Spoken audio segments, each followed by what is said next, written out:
atheism does not have a fixed standard of morality. It does not. Now, her response to me saying that about atheism was,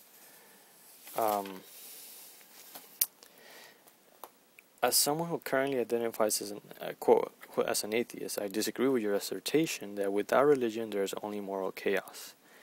Again, there's that idea that atheism is separate from religion, that it is not a religion, which I have already shown that it is.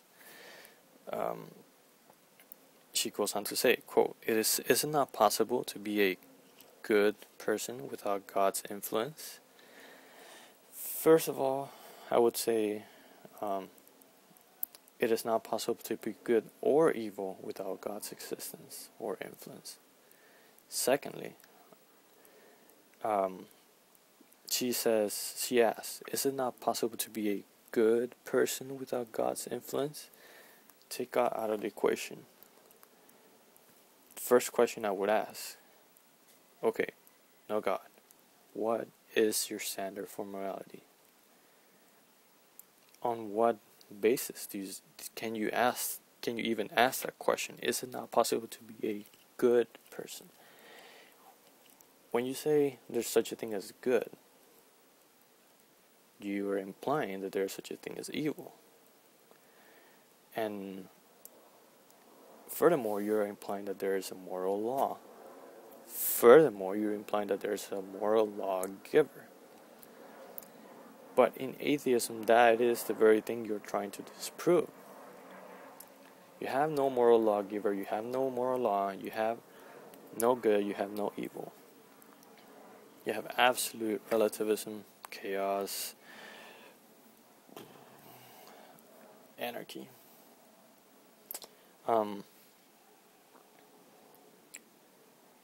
So I can't even respond to your question. What is your question? What is it? If there is no moral lawgiver, then the only thing you have is, well, we can help each other as human beings, and we're working for each other as human beings. How do you know that's good?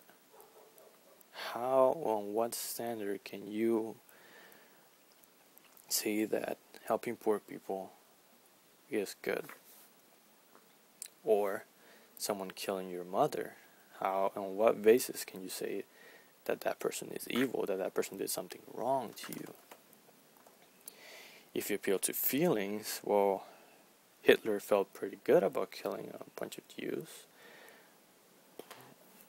Tribes felt good about sacrificing others. Terrorists, you can't appeal to feelings. That's a really relativistic standard. And in the same way, you have to go back to the lawgiver. Because if not, then you're caught in this whole mess of an infinite regression where I keep asking, okay, where did that come from? Where did that come from? So you're caught up in that. Then I went on to say,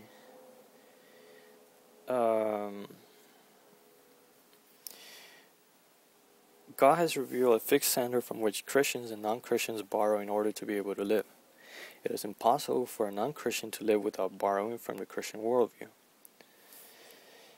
To which my friend replied, Christianity was not the first religion. As so, isn't it true that even as non-Christians borrow from Christianity, Christians borrow from non-Christian religions? Seems like a cycle of borrowing and lending to me.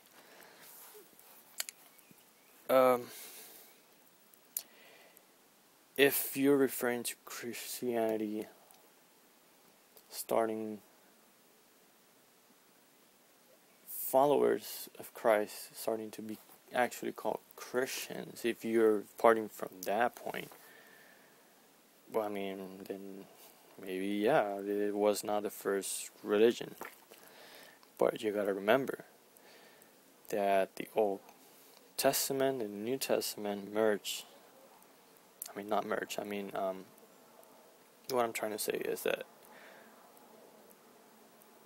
there was an Old Testament before the New Testament, and it sounds like your response is starting from even after the New Testament on. I don't know, maybe you're thinking about Constantine on, which he was not a Christian. Let me just say that right off the bat. Or you're referring to the councils, or you're referring to all of that. You have to remember the account of the Old Testament from Genesis on, and everything, all the attributes of God, His revelation,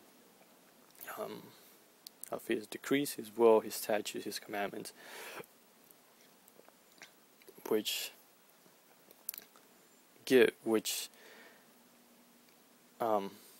prophesy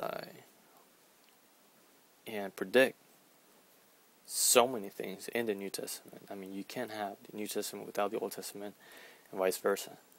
What I'm trying to say is that it's not like there was no Christianity, and all of a sudden, after the Romans came, that's when Christianity started. That's a huge misconception. So, when I say that all other worldviews must borrow from the Christian worldview in order to survive, I'm talking about from the account of Genesis, God's decree to not violate His will, and so on and so forth. So I would say that all other worldviews borrow from the Judeo-Christian God, and they cannot survive without doing so. That's what I'm saying. And I just see it's kind of often in my friend's responses, where she uses the same, what we already talked about, religious versus atheism, non-religious. Well, I'm not saying I'm atheist. I'm talking about her. But as we already saw, even atheism is a religion.